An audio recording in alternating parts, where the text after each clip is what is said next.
Okay, so we got this cut away. Here's what we removed. And that bolts into this bracket here.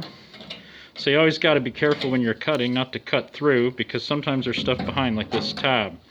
So in our new plate we'll drill a couple holes where we can plug weld that.